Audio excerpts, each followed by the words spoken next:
Hello guys, स्वागत है आपके अपने YouTube channel political science tutorial में। तो गाइस, आज हम बात करेंगे क्लास 11th के थर्ड चैप्टर की, जिसका नाम है चुनाव और प्रतिनिधित्व। गाइस, आप देखते होंगे हमारे देश में चुनाव होते रहते हैं और फिलहाल यूपी में चुनाव चल रहे हैं। तो गाइस, हमारे देश में लोकसभा के चुनाव होते हैं, विधानसभा के चुनाव होते हैं, सरपंची के चुनाव होते हैं, नगरीय स्तर पे चुनाव होते हैं। ये सभी देश में चुनाव होते हैं। गाइज, जो हमारे देश में प्रणाली है वो है लोकतांत्रिक प्रणाली। लोकतांत्रिक प्रणाली का मतलब क्या होता है? गाइज, जनता अपना प्रतिभागी खुद चुनती है। जनता अपना मत डालकर, अपना जो वोट डालकर, जो प्रतिभागी है, जो देश में चुनाव लड़ता है, जो अच्छे काम करता है और जो अपने वादों पर खरा उतरता है, जनता उनको अपने मतों के जरिए चुनती है और उनको विजयी बनाती है।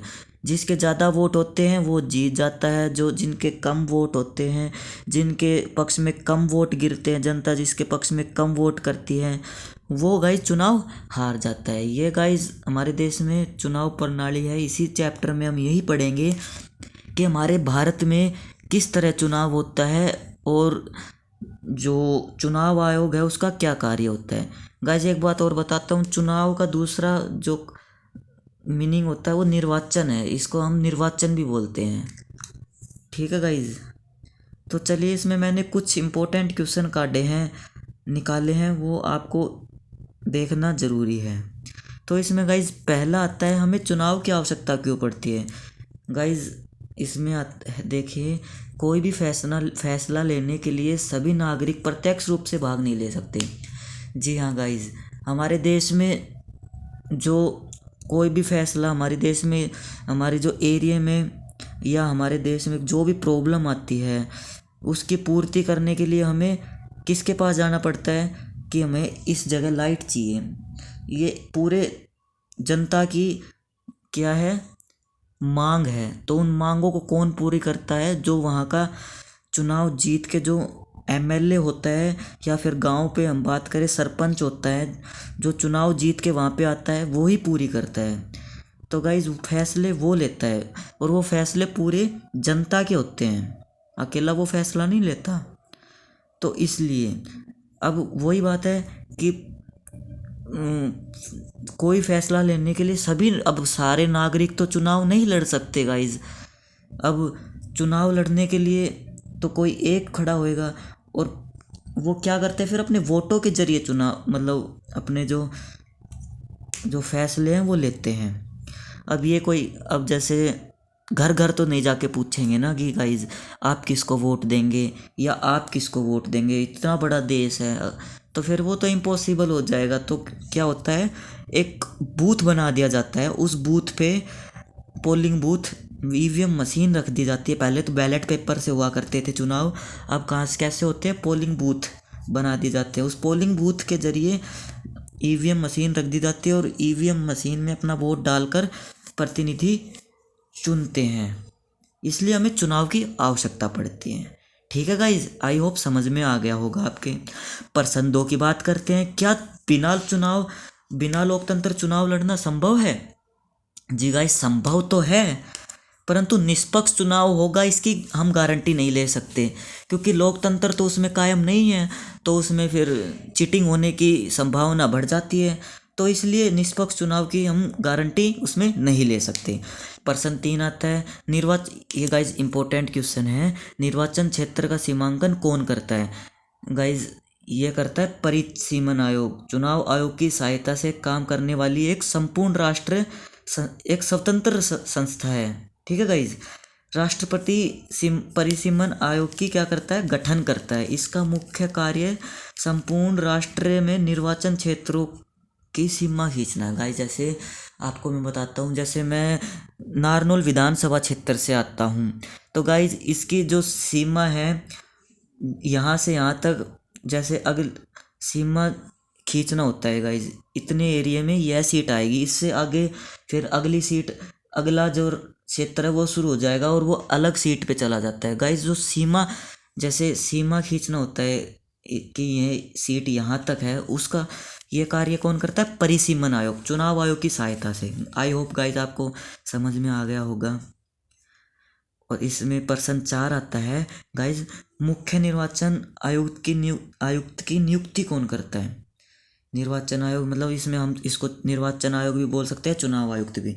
इसके जो नियुक्ति करता है गाइज, वो करता है राष्ट्रपति, मंत्रिपरिषद की उससे सलाह पर राष्ट्रपति आयुक्त वो करता है, नियुक्ति चुनता है।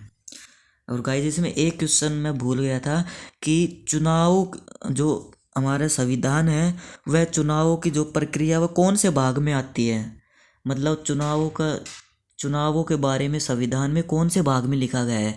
तो गाइज वह भाग आता है 15। और इसमें अनुच्छेद की बात करें तो अनुच्छेद 324 से 329 के बीच में इसकी व्याख्या, चुनावों की व्याख्या दी गई है। तो चलिए गाइज 5वें की बात करते हैं कि चुनाव आयोग के क्या कार्य हैं। तो गाइज इसमें पहला आता है मतदान सूची तैयार करना। जी हाँ, चुनाव से पहले एक सूची आ जाती है क्षेत्रों में, उसमें जो वोट डालते हैं उनका नाम आ जाता है कि आप वोट डालने के योग्य हैं। ठीक है गाइज, पहले तो 21 साल थी, अब 18 साल में वोट बन जाता है। और फिर वो सूची में एक सूची आती है, उसमें आपका नाम आ जाता है और फिर आप वोट डालते हो। गाइज ये होता है इसमें। और गाइज दूसरा पॉइंट आता है स्वतंत्र व निष्पक्ष चुनाव कराना। जी गाइज, हमारे देश में चुनाव आयोग की बहुत ही मुख्य कार्य होता है कि देश में स्वतंत्र कोई चीटिंग ना हो और निष्पक्ष चुनाव कराए जाए। जो जीते वो मतलब एक तरह से कोई चीटिंग ना हो, इसमें आप ये मान सकते हैं।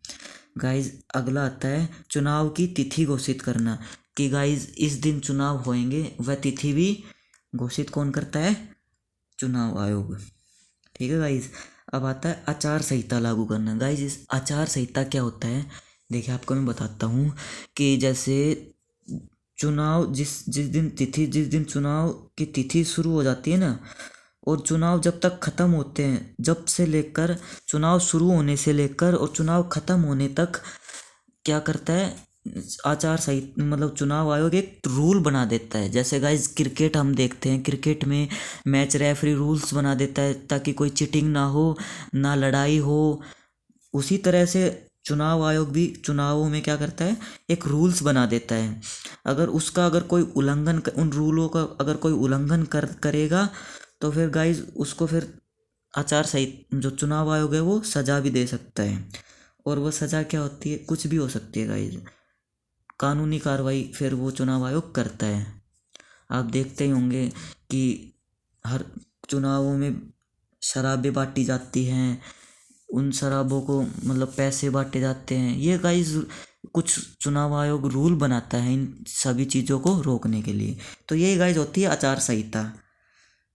और इसका पालन करना जो चुनाव लड़ता है और जो प्रतिभागी चुनाव लड़ता है उसका कर्तव्य बनता है कि आचार संहिता का पालन करें। ठीक है गाइज, इसमें यह था। अगला क्वेश्चन आता है गाइज मतदान तिथि, कि इस दिन मतदान होएगा। मतगणना तिथि, इस दिन हमारे जो काउंटिंग जिसको बोलते हैं, इस दिन काउंटिंग होएगी और रिजल्ट और परिणाम घोषित करना, और इस दिन रिजल्ट आएगा। ये सब तिथि घोषित करता है कौन? चुनाव आयोग। अब इसमें आता है चुनाव चिन्ह वितरण करना। गाइस अब जैसे जनता मेरे पक्ष में है तो मेरा जैसे मैं चुनाव लड़ रहा हूँ और मेरे पक्ष में अगर किसी को मतलब वोट डालना है तो वो किसके जरिए डालता है? चुनाव चिन्ह के बारे में। वहाँ पे मैं जाके थोड़ी ऐसे खड़ा हो जाऊँगा कि हाँ मेरे को वोट डालना है, ये नहीं। वहाँ पे चुनाव आयोग क्या करता है? एक चिन्ह दे देता है, लोगो दे देता है। जैसे मैं चुनाव लड़ता हूँ, तुम जैसे मेरे को दे दिया ये टिप्पण मेरा है चुनाव, तो जनता जाएगी तो वहाँ पे देखेगी जतिन जोशी का जो चुनाव चिन्ह है वो कौन सा है, मेरा ही नहीं। जैसे कुछ भी अगर जैसे मेरे को कांग्रेस को अगर वोट करना है तो उसमें कांग्रेस का क्या है? चुनाव चिन्ह हाथ है। तो ईवीएम मशीन के साइड में क्या होता है? चुनाव चिन्ह लगे होते हैं। तो उसके जरिए पता लगता है चिन्ह के द्वारा कि हमें किसको वोट डालना है और किसको वोट नहीं डालना। ये गाइस होता है। और अगला गाइज आता है इसमें गलत जानकारी इस्तेमाल। जैसे गाइज मेरी जो इनकम है वो 15,000 है, ठीक है गाइज, और असली इनकम तो जैसे मेरी है चुनाव, जैसे उसमें जो फॉर्म भरता है, फॉर्म फिलअप करता है, उसमें मैंने दिखा दिया 15,000, और मेरी जो संपत्ति है वो तो करोड़ों में है और उसमें दिखा दिया आपको 15,000। तो चुनाव आयोग को आपने गलत जानकारी दे दी। और जैसे इसमें समझ में नहीं आ रहा तो एक और बताता हूँ। जैसे मैं हूँ गाइज, जैसे कोई भी प्रतिभागी होता है वो है 10वीं फेल, और फिर वो जो फॉर्म भरता है उसमें दिखा दे वो PhD BA, तो फिर चुनाव आयोग को उसमें इस जानकारी गलत दे दी। तो चुनाव आयोग को यह इसके बारे में पता लगता है तो वह उसको अयोग्य घोषित कर देता है कि आप चुनाव लड़ने के घोषित, मतलब इसमें चुनाव लड़ने के योग्य ही नहीं हो, आपने जानकारी गलत दे दी। जैसे हम फॉर्म फिलअप करते हैं, जब जानकारी गलत दे देते हैं तो फिर वो हम पेपर देने के लिए काबिल नहीं रह पाते क्योंकि हमने फॉर्म में गलत इन्फॉर्मेशन दे दी। उसी तरह गाइज इसमें भी होता है कि हमें जो होता है वही क्वालिफ़िकेशन, जो क्वालिफ़िकेशन हुई होती है वही हमें उसमें बतानी पड़ती है फॉर्म में। तो अगर ये नहीं बताते तो चुनाव आयोग है वो हमें चुनाव लड़ने से रोक सकता है। तो गाइज इसमें यही था। आई होप आपको मेरी ये वीडियो पसंद आई होगी, इसमें से कुछ आपको अच्छी जानकारी मिली होगी। तो गाइज अगर आपको ये वीडियो अच्छी लगी तो गाइज मेरे चैनल को सब्सक्राइब करो, लाइक करो और प्लीज़ सपोर्ट करो। Thank you very much. जय हिंद, जय भारत।